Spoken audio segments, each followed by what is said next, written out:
ഇത് ഡാൻ നമുക്കറിയാം നേരത്തെ ഈ മുൻകൂർ ജാമ്യാപേക്ഷ പരിഗണിച്ചപ്പോൾ പോലും കോടതിക്ക് കൂടുതൽ വിവരങ്ങൾ ശേഖരിക്കേണ്ടതായി വന്നു. സാധാരണ നമുക്കറിയാമല്ലോ ഈ മുൻകൂർ ജാമ്യം അല്ലെങ്കിൽ ജാമ്യാപേക്ഷയൊക്കെ പരിഗണിക്കുമ്പോൾ കേസിൻ്റെ മെറിറ്റിലേക്ക് അധികമായി കടക്കാതെ ജാമ്യം ലഭിച്ചാൽ എന്താണ് സാഹചര്യം, ജാമ്യം ലഭിക്കാതിരുന്നാലുള്ള പശ്ചാത്തലം, കേസിൻ്റെ ഗൗരവം എത്രത്തോളം, ഇതൊക്കെയാണ് പരിഗണിക്കാറുള്ളത്. അതുകൊണ്ട് തന്നെ ഇങ്ങനെയൊരു കേസ് തുടർച്ചയായി പരാതികൾ വരുന്ന സാഹചര്യം, പരാതികൾക്ക് സമാന സ്വഭാവമുണ്ടാകുന്ന സാഹചര്യം, ഗുരുതരമാകുന്ന പരാതികൾ, ബലാത്സംഗം എന്നതിനപ്പുറത്ത് ഈ ഗർഭിണിയാക്കുക, ഗർഭഛിദ്രത്തിന് നിർബന്ധിക്കുക, വിവാഹം കഴിക്കാമെന്ന് വാഗ്ദാനം നൽകുക, ഇതൊക്കെയാണ് ഈ രാഹുലിൻ്റെ ലീലാവിലാസങ്ങൾ എന്നതുകൊണ്ട് തന്നെ എത്രത്തോളം പ്രധാനപ്പെട്ട വാദപ്രതിവാദങ്ങളായിരിക്കും ഈ ജാമ്യാപേക്ഷയിലടക്കം നടക്കാൻ പോകുന്നത് ഡാൻ?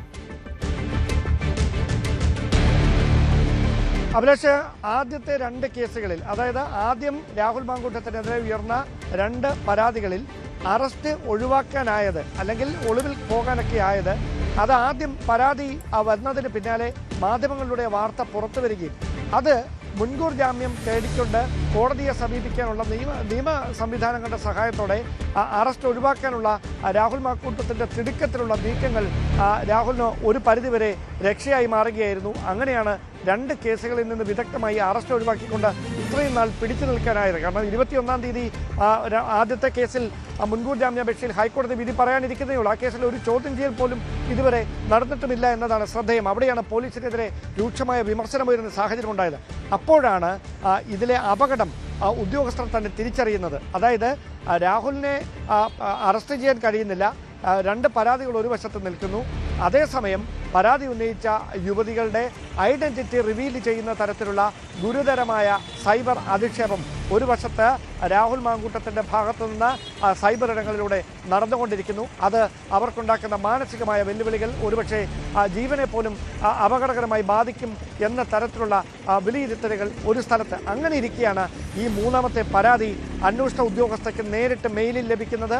അവിടെ അവർ സ്വീകരിച്ച നയപരമായ ഒരു തീരുമാനം, അതായത് കൂടെയുള്ള ഉദ്യോഗസ്ഥർ പോലും അറിയാതെ അതീവ രഹസ്യമായി വിരലിലെണ്ണാവുന്ന ഉന്നത പോലീസ് ഉദ്യോഗസ്ഥർക്ക് മാത്രം സംസ്ഥാന പോലീസ് മേധാവിയും ADGPയും പത്തനംതിട്ട SP-യും പാലക്കാട് SP-യും അടങ്ങുന്ന ചുരുക്കം ചില ഉന്നത ഉദ്യോഗസ്ഥർക്ക് മാത്രം അറിയാവുന്ന ഒരു ഓപ്പറേഷനിലൂടെ രാഹുൽ മാങ്കൂട്ടത്തിൻ്റെ വിദഗ്ധമായി കസ്റ്റഡിയിലെടുത്ത ശേഷം മാത്രം തുടർ നീക്കങ്ങളിലേക്ക് കടന്നാൽ മതി, അങ്ങനെ മാത്രമേ ഈ വാർത്ത പുറത്തേക്ക് പോകാവൂ എന്നൊരു നിർബന്ധ ബുദ്ധി അവർക്കുണ്ടായിരുന്നു. അതിലാണ് രാഹുൽ മാങ്കൂട്ടത്തിലെ പോലും കുരുക്കാകുന്ന തരത്തിൽ ഏത് കേസിലാണ് തന്നെ കസ്റ്റഡിയിലെടുക്കാൻ പോകുന്നതെന്ന് രാഹുൽ പോലും അറിയാത്ത ഒരു തരത്തിൽ വളരെ വിദഗ്ധമായി രാഹുലിനെ പിടികൂടാൻ അവർക്ക് കഴിഞ്ഞു, കസ്റ്റഡിയിലെടുക്കാൻ കഴിഞ്ഞു എന്നതാണ് അന്വേഷണ സംഘത്തിന് ഈ കാര്യത്തിലുണ്ടായിരിക്കുന്ന ആദ്യത്തെ ഒരു പ്ലസ് പോയിന്റ്.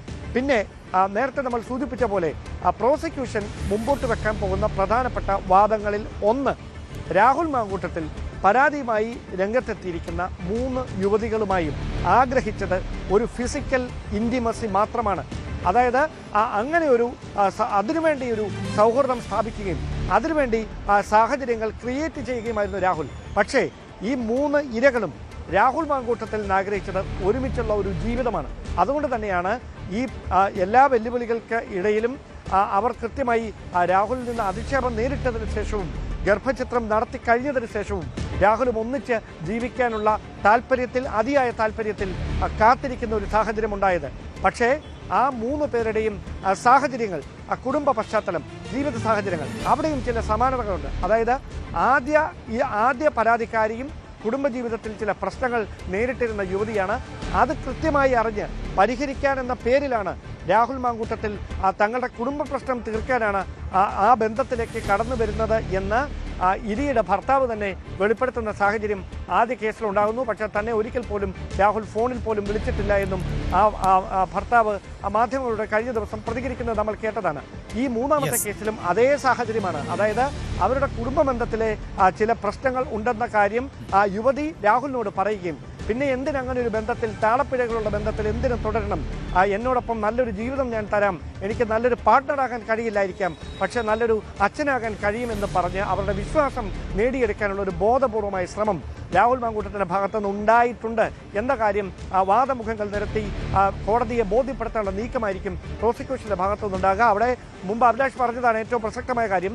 ഇതൊരു മ്യൂച്വൽ റിലേഷൻ ആയിരുന്നു, ഉഭയകക്ഷി സമ്മതപ്രകാരമുള്ള ബന്ധമായിരുന്നു. പിന്നീട് അതൊരു പരാതിയുമായി വരികയാണ് ചെയ്തത് എന്ന വാദമുഖം ഉയർത്തി അതിനെ ഡിഫെൻഡ് ചെയ്യാനായിരിക്കും പ്രതിഭാഗവും ശ്രമിക്കുക എന്നതാണ് ഇതുവരെ പുറത്തു വന്നിരിക്കുന്ന വിവരങ്ങളിൽ നിന്ന് നമുക്ക് ലഭിക്കുന്ന സൂചനകൾ.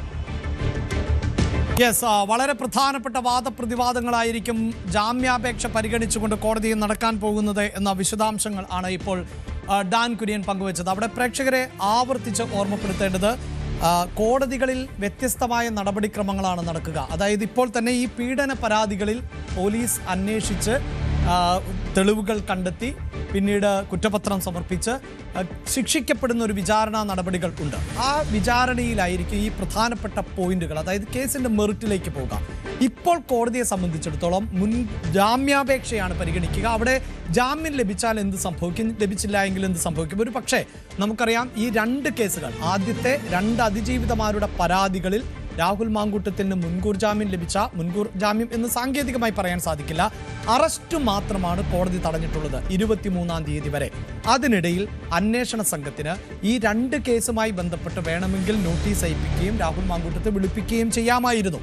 വേണമെങ്കിൽ തെളിവെടുപ്പ് നടത്താമായിരുന്നു. മറ്റ് അതിജീവിതയുടെ നീതിയാണ് പ്രധാനപ്പെട്ടതെങ്കിൽ അതുമായി ബന്ധപ്പെട്ട നടപടികളുമായി മുന്നോട്ട് പോകാമായിരുന്നു. പക്ഷേ അത് ചെയ്യാത്ത ഒരു പശ്ചാത്തലത്തിൽ മൂന്നാമത്തെ കേസിലേക്ക് വരുമ്പോഴും അതൊരു പിടിവള്ളിയായി തന്നെ രാഹുലിൻ്റെ അഭിഭാഷകൻ അവതരിപ്പിക്കുക തന്നെ ചെയ്യും. കാരണം ഇത്രയും നാൾ ഉണ്ടായിട്ട് ആദ്യത്തെ രണ്ട് കേസുകളിൽ അന്വേഷിക്കാനോ ഏതെങ്കിലും തരത്തിൽ ചോദ്യം ചെയ്യാനോ അന്വേഷണ സംഘം തയ്യാറായില്ല, ഇതിനുവേണ്ടി കാത്തിരുന്നു എന്ന വാദം ഉയർത്തും. ഇനിയിപ്പോൾ ഈ കേസിലും അന്വേഷണവുമായി സഹകരിക്കാൻ ഒരുക്കമാണ് എന്ന വാദമായിരിക്കും ഉയർത്താൻ പോകുന്നത്. ഇതുവരെയും പിന്നീട് തങ്ങളുടെ പ്രതികൾ അല്ലെങ്കിൽ തൻ്റെ പ്രതിയായിട്ടുള്ള രാഹുൽ മാങ്കൂട്ടം ഒളിവിൽ പോവുകയോ നിയമത്തിന് വെല്ലുവിളി ഉയർത്തുകയോ ചെയ്തിട്ടില്ല. അതുകൊണ്ട് ജാമ്യം അനുവദിക്കുക, ജാമ്യം എന്നത് മാത്രമായിരിക്കും വാദത്തിൻ്റെ ഫോക്കസ് എന്നതാണ് പ്രേക്ഷകരെ ഓർമ്മിപ്പിക്കാനുള്ളത്. ഗുരുതരമായ ആരോപണങ്ങൾ തന്നെയാണ് നിലനിൽക്കുന്നത്, സമാന സ്വഭാവമുള്ള ആരോപണങ്ങൾ തന്നെയാണ് നിലനിൽക്കുന്നത്. അതുകൊണ്ട് രാഹുൽ കുറ്റക്കാരനല്ല എന്നല്ല ജാമ്യം ലഭിച്ചാൽ അതിനർത്ഥം എന്നുകൂടി പ്രേക്ഷകരെ ഓർമ്മിപ്പിക്കട്ടെ. സാങ്കേതികമായി കോടതിക്ക് ടെക്നിക്കൽ കാര്യങ്ങളാണ് പരിശോധിക്കേണ്ടത്, നിയമപരമായ കാര്യങ്ങളാണ് പരിശോധിക്കേണ്ടത്. അവിടെ മാധ്യമ വാർത്തകളോ അല്ലെങ്കിൽ പൊതുസമൂഹത്തിൻ്റെ ഇഷ്ടാനിഷ്ടങ്ങൾ ഒന്നുമല്ല പ്രസക്തം. നിയമപരമായ കാര്യങ്ങൾ മാത്രമാണ് കോടതിക്ക് മുന്നിലേക്ക് എത്തുക. അതെന്ത് എന്ന് നമുക്ക് കണ്ടറിയാം. എന്ത് തന്നെയാണെങ്കിലും രാഹുൽ മാങ്കൂട്ടത്തെ പോലെ ഒരാൾ MLA ആയി തുടരുന്നതുമായി ബന്ധപ്പെട്ട് വലിയ അതൃപ്തിയും വിയോജിപ്പുകളും ഒക്കെ സമൂഹത്തിൻ്റെ ഭാഗത്ത് നിന്ന് ഉയരുന്നുണ്ട്. എന്താണ് അതിൽ സംഭവിക്കുക എന്നുകൂടി നമുക്ക് കൂടുതൽ വാർത്തകൾക്ക് News 18 Keralam YouTube channel subscribe ചെയ്യുക.